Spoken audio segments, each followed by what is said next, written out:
जय हिंद हमारे प्यारे साथियों।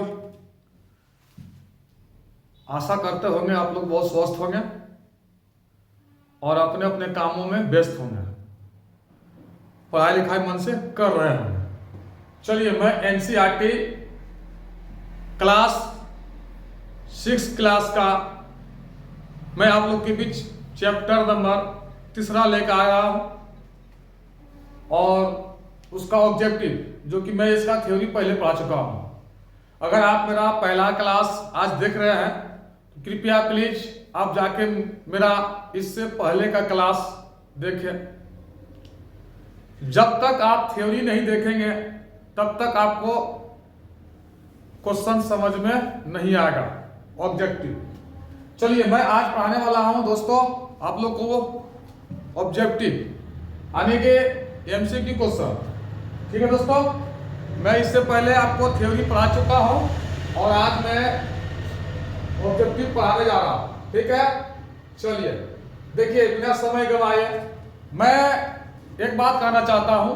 एनसीईआरटी वो ताकत है, असली वो पिलर है। इस घर में पिलर नहीं, उस घर में कोई ताकत नहीं, और जो बच्चा में एनसीईआरटी का गुण नहीं वो बच्चे तैयारी का लायक नहीं। चलिए देखिए दोस्तों, हमारे प्यारे साथियों, चलिए क्वेश्चन नंबर मैं लेता हूं 1 से। ठीक है बाबू,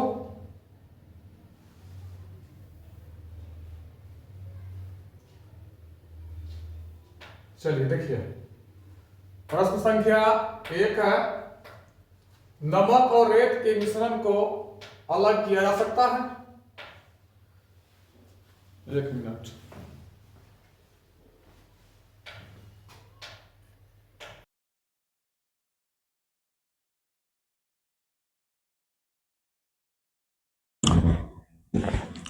देखिए दोस्तों, मैं माइक लगाना भूल गया था। चलिए, मैं आप माइक लगा लिया हूं और आशा करते हैं आप लोग को आवाज मेरी सही पहुंच रही होगी। चलिए, पेन कहाँ रह गया बाबू?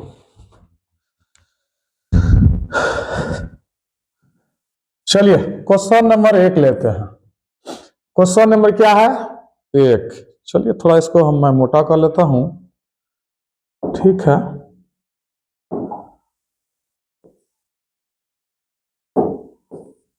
ठीक है, अब ठीक है। चलिए, क्वेश्चन नंबर 1, नमक और रेत के मिश्रण को अलग किया जा सकता है? नमक और रेत के मिश्रण को अलग किया जा सकता है। कौन सा विधि द्वारा अलग किया जा सकता है बाबू रे? कौन सा विधि द्वारा? तो निस्तारण या वाष्पीकरण, निस्पंदन या ऊर्ध्वपातन। तो इसका आंसर राइट हो जाएगा बाबू रे, ऊर्ध्वपातन। क्या हो रहा है? ऊर्ध्वपातन। ठीक है, ये सब तो हम लोग पढ़ा दिए। वाष्पीकरण, वाष्प द्वारा नमक और पानी को घोल को गर्म करेंगे, वाष्प बन के उड़ेगा, ऊपर बादल जमेगा, या तो समुद्र में प्रकाश की रोशनी अब आके लगेगा, वहां से गर्म होगा और वहां से वाष्प बन के जल उड़ेगा और आसमान में बादल बनेगा और फिर आके जमीन पर डाल देगा, जिसे लोग वर्षा बोलते हैं। निष्पातन, निस्तारण भी बढ़ा ही दिए थे। चलिए देखिए, सेकेंड नंबर क्वेश्चन, बिना समय गंवाए आपको फटाफट चाय की पत्तियों और लौंग भराव के मिश्रण को अलग किया जा सकता है?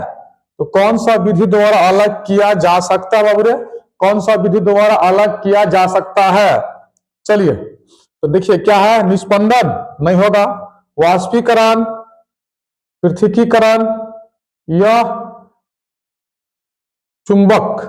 क्या बोला क्वेश्चन? चाय की पत्तियों और लौह भराव के मिश्रण को अलग करना है।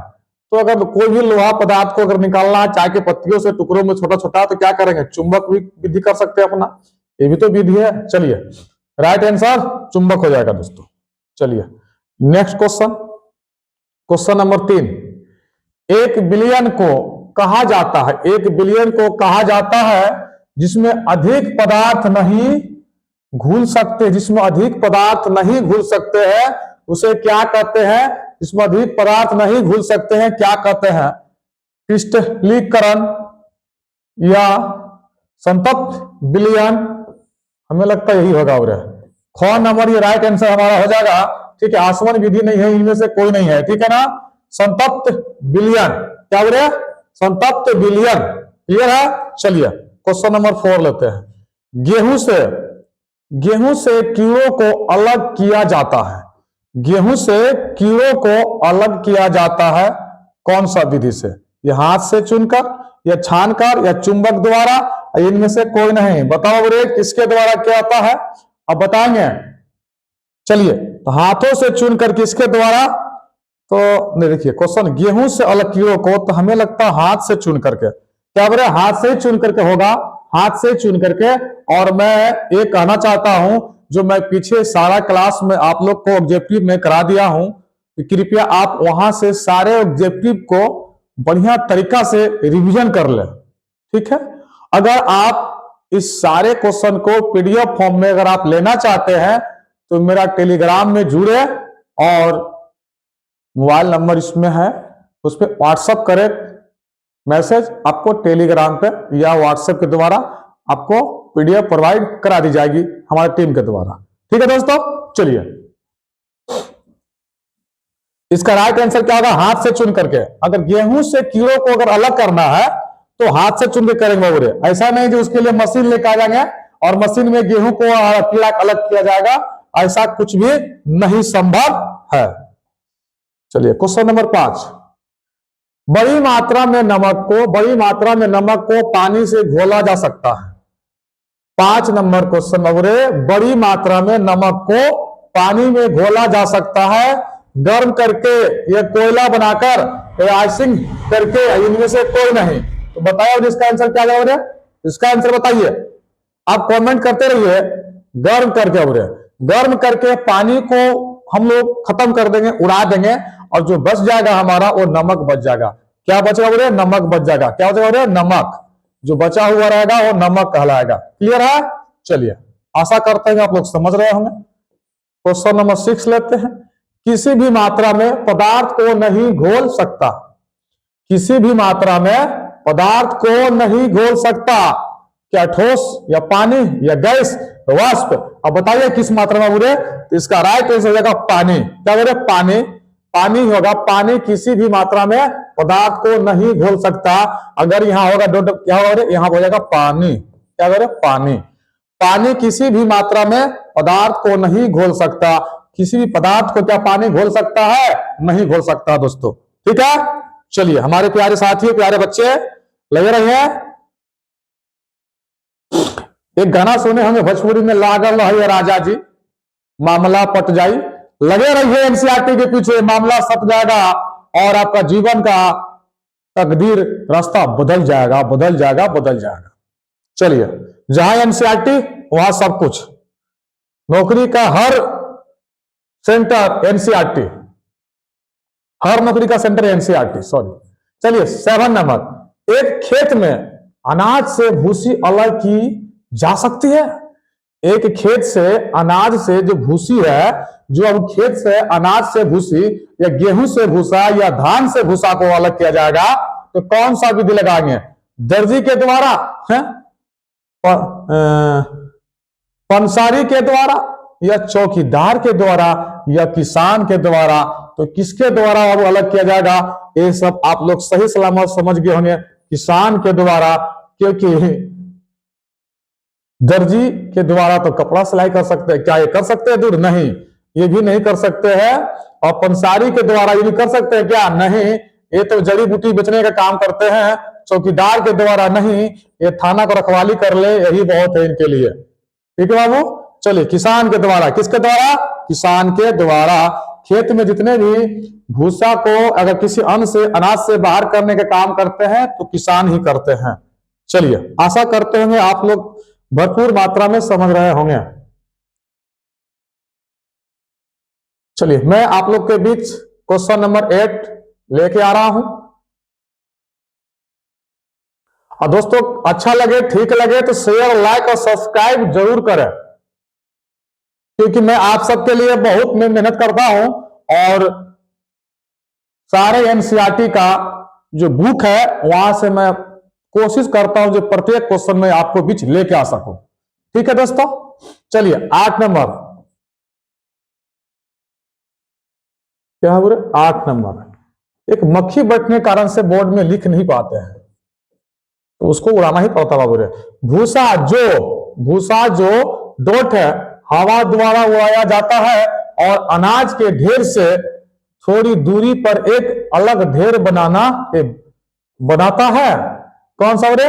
उड़ाया जाता है अनाज के ढेर से थोड़ी दूर पर एक अलग ढेर बनाता है। तो बताइए भारी या हल्का या मजबूत या इनमें से कोई नहीं। बताओ बोले क्या होगा? क्या होगा इसका आंसर? राइट आंसर बताएंगे। इसका राइट आंसर बोले 8 नंबर का ख हो जाएगा हल्का, क्योंकि अनाज हमारा भारी होता है और जो भी उसका भूसा होता है हल्का होता है। और जैसे कि थ्रेशरिंग हम लोग करते हैं बोले, अपना थ्रेशर में गेहूं को पेरते हैं तो क्या करते हैं, गेहूं के साथ साथ भूसा भी आता है, लेकिन भूसा कुछ दूर जाके गिरता है, गेहूं नीचे गिरता है, जो कि अनाज भारी होने का वजह से वो बाबूरे अपना एक स्थान पकड़ लेता है और भूसा दूर जा गिरता है, क्योंकि भूसा एक हल्का होता है। क्या तब रे? हल्का होता है। भारी तो अनाज हो जाता है, मजबूत तो बाबू अनाज होता ही है। ठीक है, चलिए नेक्स्ट क्वेश्चन मैं देखना चाहता हूं आप लोग को बीच। चलिए, जो दाने जमीन पर लंबवत नीचे गिरते हैं, जो दाने जमीन पर लंबवत नीचे गिरते हैं तो क्या कहलाता है? भारी, हल्का या मजबूत या इनमें से कोई नहीं। जल्दी बताओ क्या कहलाते हैं? तो भारी कहलाते हैं। क्या कहलाते हैं? भारी। क्या बोले? भारी। हल्का तो भूसा होता है। क्या बोले? क्या गया? भूसा हो गया हल्का। ठीक है, हल्का भूसा हो गया। और मजबूत तो पता ही आपको, पत्थर वगैरह सब अनाज सब क्या, वो सब पत्थर सब ये सब चीज मजबूती है, लकड़ी उकड़ी वगैरह सब चीज चलने वाला नहीं है, ये भी नहीं होगा। राइट आंसर क्या बोले? भारी। क्लियर है? चलिए 10 नंबर क्वेश्चन आप लोग के बीच मैं लेकर हाजिर हो रहा हूं। 10 नंबर, जब मिश्रण के घटक अलग अलग आकार के होते हैं, अलग अलग आकार के होते हैं तो पृथक्कीकरण की एक विधि कहलाती है। जब मिश्रण के घटक अलग अलग प्रकार का होता है तो बताइए पृथक्कीकरण का एक विधि बताओ। इसका एक विधि बताओ रे। इसका क्या रे? पृथक्कीकरण का विधि क्या रे? बताइए। इसका राइट आंसर हो जाएगा, बताइए जल्दी से क्या होगा? सोचिए सोचिए सोचिए, इसको सोच सोच के आंसर बनाओ रे। इसका राइट आंसर क्या? पृथक्कीकरण नहीं, थ्रेसिंग। यहां थ्रेसिंग होना चाहिए, और थ्रेसिंग या छानना। तो क्या बोलता? पृथक्कीकरण का मतलब होता छानना। क्या बोले? छानना। राइट आंसर हो जाएगा गौ। राइट आंसर गौ। चल देखिए नेक्स्ट क्वेश्चन देखते हैं। लोडिंग की प्रक्रिया से पानी साफ होता है। लोडिंग की प्रक्रिया से पानी साफ होता है। नींबू पानी, दूधिया पानी या गंदा पानी या इनमें से कोई नहीं। इसका राइट आंसर बताओ इनमें से क्या होगा? गंदा पानी। अब देखिए क्या हो रहा है? गंदा पानी, क्योंकि लोडिंग की प्रक्रिया से पानी साफ करते हैं, लोडिंग के प्रक्रिया से पानी को साफ करते हैं, इसलिए मेरा राइट आंसर क्या है रे? गंदा पानी। गंदा पानी। चलिए नेक्स्ट देखते हैं क्वेश्चन नंबर 12। धान के बीजों को देखो, धान के बीजों को उसके डंठलों से अलग करने की विधि कहलाती है। क्या कहते हैं? निस्पंदन या हाथ से चुनना या निस्तारण या थ्रेसिंग। क्या कहलाता है बोले? इसको सोच समझ के आप लोग भी आंसर दिया कीजिए।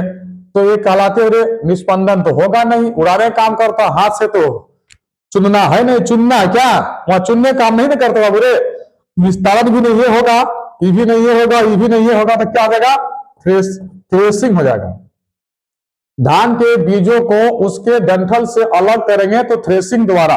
इसके द्वारा थ्रेसिंग द्वारा मशीन से कर लीजिए, या तो किसी बांस या पत्थर या लकड़ी में पीट पीट के कर लीजिए, उसे थ्रेसिंग कहा जाता है।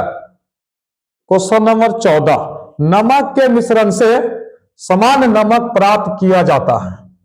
नमक के मिश्रण से समान नमक प्राप्त किया जाता है। बताइए आंसर बताइए इसका। वाष्पीकरण, निस्पंदन या शुद्धिकरण, इनमें से कोई नहीं।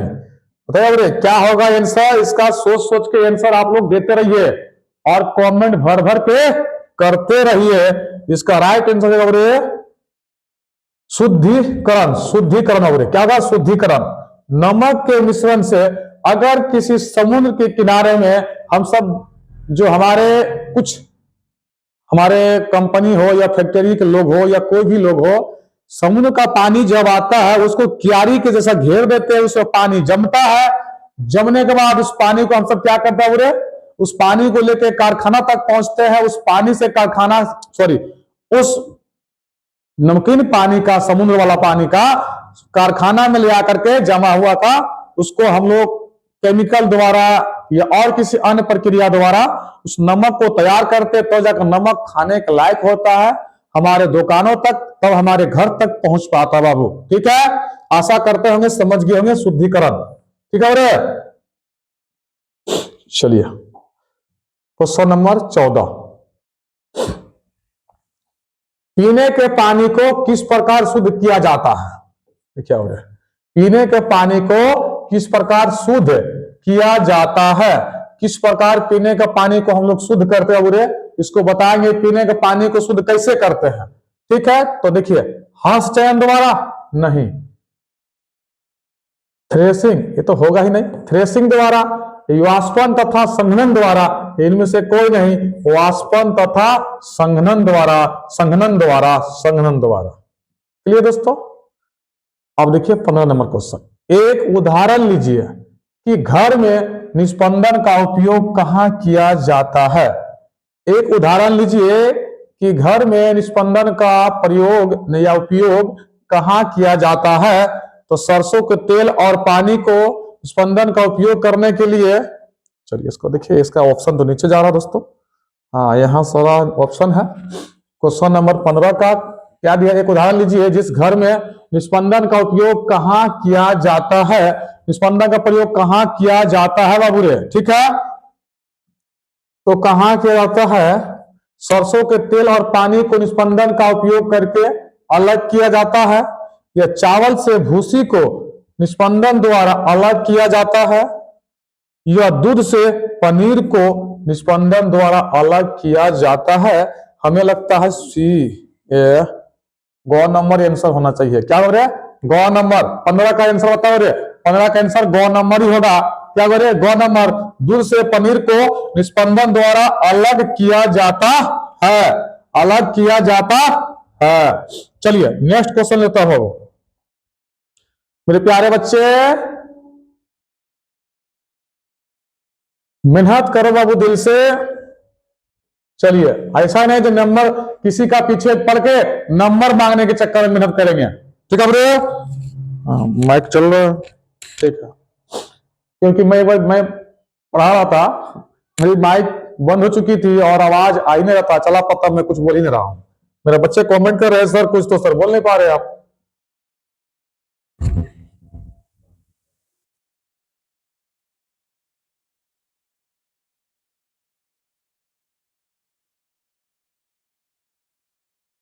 क्वेश्चन नंबर 16, इसका उपयोग लोडिंग में किया जाता है। इसका बोले इसका उपयोग, ठीक है, इसका उपयोग लोडिंग में किया जाता है क्योंकि यह पानी में जल्दी घुल जाता है। चाय की पत्तियां, स्पिरिट या फिटकरी, या इनमें से कोई नहीं। 16 का राइट आंसर अब क्या हो रहा है?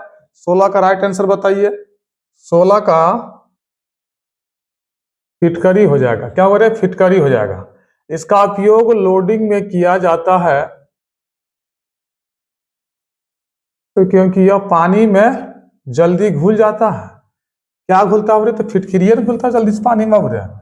पानी में जल्दी फिटकरी ही घूम जाता है। पानी में जल्दी क्या घूमता है? फिटकरी घूमता है। ठीक है, 17 नंबर देखिए, दैनिक जीवन में प्रयुक्त पदार्थों के उदाहरण दीजिए। ये लोडिंग होगा, इस पर मैं भी डाउट में हूं दोस्तों।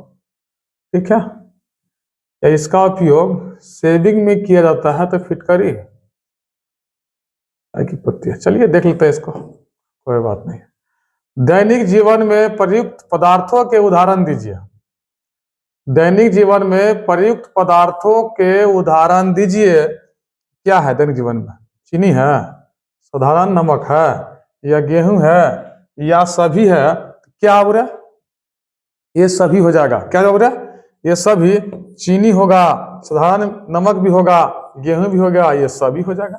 यानी कि सभी राइट आंसर दोस्तों। ठीक है, यानी सब तो यूज में हम लोग कर सकते हैं, सभी लोग यूज में हम करते भी हैं। ठीक है, क्वेश्चन नंबर 18, उन सामग्रियों का एक उदाहरण दीजिए जिन्हें अलग करने की आवश्यकता होती है। तो क्या है दोस्तों? ऑप्शन नंबर 1, हम पीने से पहले चाय की पत्तियों को फिल्टर करते हैं। करते हैं पीने से पहले? और चलिए आगे देख लेते हैं।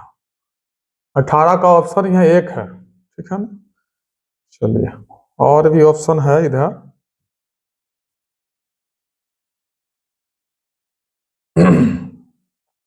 हानिकारक घटकों को प्राप्त करते हैं या शुद्ध नमूना प्राप्त करने के लिए मिश्रित अशुद्धियां, या दोनों? क या ख? ग दोनों होगा बोले। इसका आंसर क्या था? राइट आंसर बोले। इसका राइट आंसर हम लोग का वही था। क्या था बोले? वही था। देखिए इसका राइट आंसर हो जाएगा ख नंबर, क नंबर, सॉरी क नंबर। पानी पीने से पहले चाय की पत्तियों को फिल्टर करते हैं। हम पीने से पहले, पानी नहीं है सॉरी, हम पीने से पहले चाय की पत्तियों को फिल्टर करते हैं, यानी कि छान लेते हैं दोस्तों। क्या करते हैं? फिल्टर मतलब क्या गया? छानना हो गया, वही हुआ फिल्टर। ठीक है, चलिए नेक्स्ट क्वेश्चन देखिए। क्वेश्चन नंबर देखिए 19। क्वेश्चन नंबर 19 क्या कहता है? कभी कभी थ्रेसिंग डॉट की सहायता से की जाती है। किसकी सहायता से की जाती है? कभी कभी थ्रेसिंग जो है किसकी सहायता? बकरी की सहायता से, बैल के, गाय के, ऊंट के? तो बैल की सहायता से। किसका बोले? बैल की सहायता से हम लोग कभी कभी करते हैं। यहाँ एक खुट्टा गाड़ दे, उसमें बैल को बांध दिए, वहां बहुत सारे धान का बिछा दिए और घुमा रहे हैं उसको, बैल को चारों तरफ से घुमा घुमा के क्या करते हैं बोले?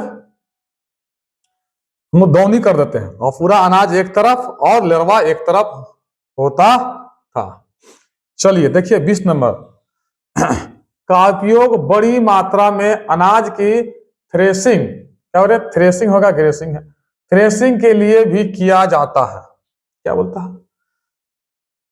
का उपयोग, किसका उपयोग बड़ी मात्रा में अनाज की थ्रेसिंग के लिए किया जाता है? गाड़ी का, पिटकर, और मशीनों द्वारा, इनसे कोई नहीं। तो बताइए दोस्तों, इसमें मशीनों द्वारा भी होगा और गाड़ी द्वारा पीटकर भी करते हैं, लेकिन सबसे ज्यादा क्या करते हैं? मशीन द्वारा। ज्यादातर क्या करते हैं? मशीन द्वारा। क्लियर है? चलिए देखिए क्वेश्चन नंबर 21 लेते हैं। किसी तरल को गर्म करके वाष्प बनाने और फिर वाष्प को ठंडा करके वापस तरल प्राप्त करने की प्रक्रिया क्या कहलाती है? बताइए बोले क्या कहलाती है? क्वेश्चन में पढ़ा चुका हम लोग बढ़िया तरीका से। बताइए क्या कहलाती है? क्रिस्टलीकरण कहलाता है। क्या रे? क्रिस्टलीकरण कहलाता है? जी नहीं। संतृप्त कहलाता है? जी नहीं। संघनन कहलाता है। हाँ, संघनन कहलाता है। हम लोग इसमें संघनन में पढ़े थे। ठीक है, चलिए क्वेश्चन नंबर 22, वह पदार्थ जिसमें दो या दो से अधिक प्रकार के घटक होते हैं जो किसी भी मात्रा या किसी अनुपात में मौजूद होता है, उसे क्या कहते हैं? मिश्रण कहते हैं, शुद्ध पदार्थ कहते हैं, या थ्रेसिंग कहते हैं? क्या दोस्तों? थ्रेसिंग कहते हैं, इनमें से कोई नहीं कहते हैं। बताइए इसका आंसर क्या कहते हैं बुरे? क्या कहते हैं इसका? तो मिश्रण कहते हैं। क्या कहेंगे इसका? इसका आंसर क्या कहेंगे? मिश्रण कहेंगे। हाँ, इसका आंसर मिश्रण ही कहेंगे। क्या कहेंगे? मिश्रण ही कहेंगे। वह पदार्थ जिसमें दो या दो से अधिक प्रकार के घटक होते हैं, तो दो से ज्यादातर मिक्स हुआ। अगर बाजार से कुछ भी सामान हो, चावल या गेहूं या उसमें दाल खरीद के लाते हैं, कुछ ना कुछ मिश्रित पदार्थ उसमें होता बाबू रे। ठीक है, ठीक है, चलिए मिश्रण ही होगा। ठीक है, शुद्ध पदार्थ तो हम लोग मिलता नहीं है, थ्रेसिंग तो करना की जरूरत है नहीं, बाजार से कुछ भी खरीद कर लाते तो शुद्ध रूप में नहीं मिल पाता बाबू। ठीक है, चलिए नेक्स्ट देखिए 23 नंबर। टोटल क्वेश्चन कितना बोले, टोटल क्वेश्चन हम लोग करने जा रहे हैं 30 गो। कितना? 30 गो, 23 नंबर आ चुके हैं।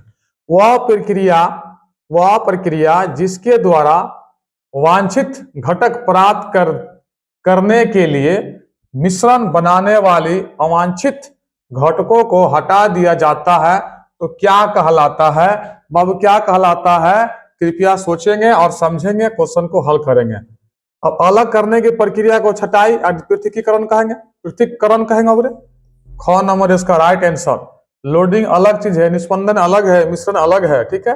हमारा क्या जगह पृथक्कीकरण ही हो जाएगा। एक पृथक्कीकरण विधि जिसमें हवा द्वारा प्रकाश जो है, हवा द्वारा प्रकाश कणों को उड़ाया जाता है तो कहलाता है क्या? कहता है थ्रेसिंग, निस्तारण, निस्पंदन, या इनमें से कोई नहीं। बताइए क्या कहलाता है? इनमें से क्या कहलाता? कोई नहीं, या निस्पंदन, या निस्तारण, या थ्रेसिंग। तो हम सब क्या कहते? थ्रेसिंग कहलाएगा। क्या कहलाओ? थ्रेसिंग कहलाएगा। 24 का आंसर को हो जाएगा क्या कहलाओ? थ्रेसिंग कहलाएगा। क्लियर है? चलिए नंबर 25। मिश्रण से भारी अघुलनशील कणों के जमने की प्रक्रिया कहलाती है। क्या कहलाती है? मिश्रण से भारी अघुलनशील कणों के जमने की प्रक्रिया कहलाती है। और क्या कहलाती है? निस्पंदन, पृथक्कीकरण, वाष्पीकरण, अवसादन। क्या कहलाती है? जल्दी बताइए क्या कहलाती है? इसका राइट आंसर क्या हो गया? क्या कहलाती है? निस्पंदन तो नहीं होगा, पृथक्कीकरण अलग करना होगा, वाष्पीकरण तो उड़ाना हो गया, अवसादन। क्या हो गया? अवसादन हो जाएगा।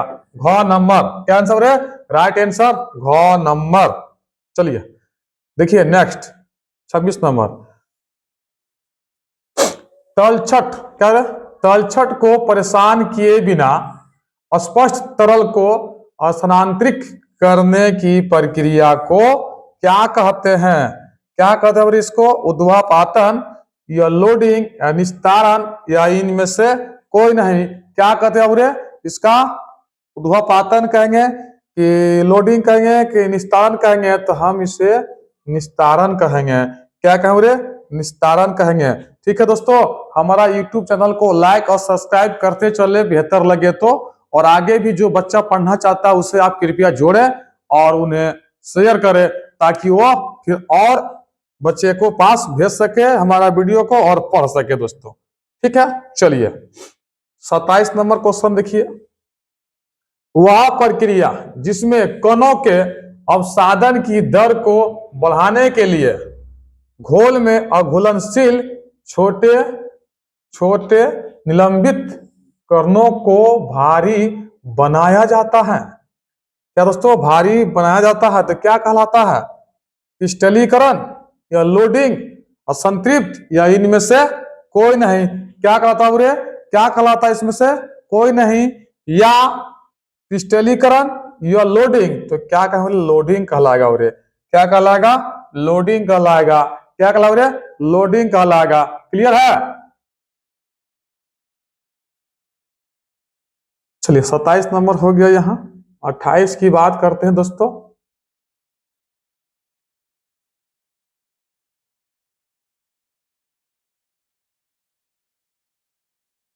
देखिए 28 नंबर, ठीक है, आप लोग के बीच क्वेश्चन नंबर 28।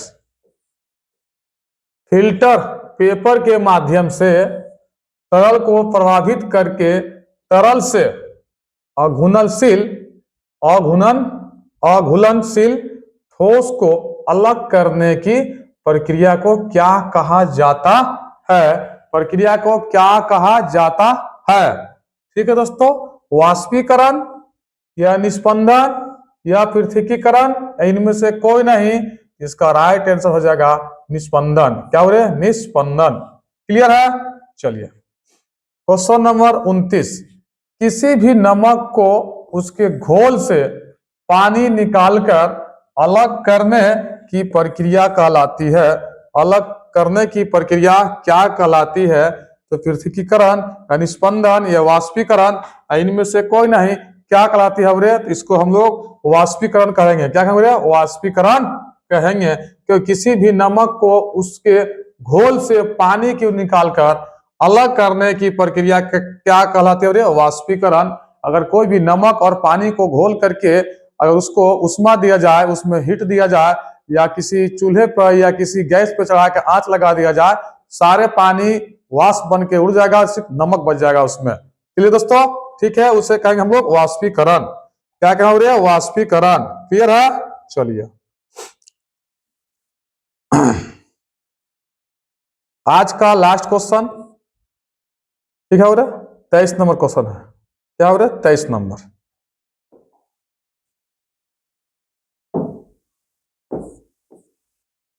तेईस नंबर नहीं, 30 नंबर बाबू, सॉरी 30 नंबर। वह प्रक्रिया जिसमें कोई ठोस द्रव में बदलने बिना सीधे गैस में बदला जाता है, क्या कहलाता है? वाष्पीकरण या ठोस या गैस या ऊर्ध्वपातन। बाबू क्या कहलाता है इसका? इसका राइट आंसर होगा हो जाएगा ऊर्ध्वपातन। बाबू क्या हो जाएगा? ऊर्ध्वपातन। ठीक है, तो हम आशा करते होंगे आप लोग को बहुत बेहतर लगा होगा, और उम्मीद करेंगे कि आप लोग इसको बढ़िया से तैयारी कर रहे होंगे। और एनसीईआरटी का जो हमारा फ्री सेवा पूरा सिलेबस में लेकर आया हूं, तो आप लोग इसको ध्यान पूर्वक पढ़ने का काम करेंगे। और मैं आगे मिलता हूं। जय हिंद।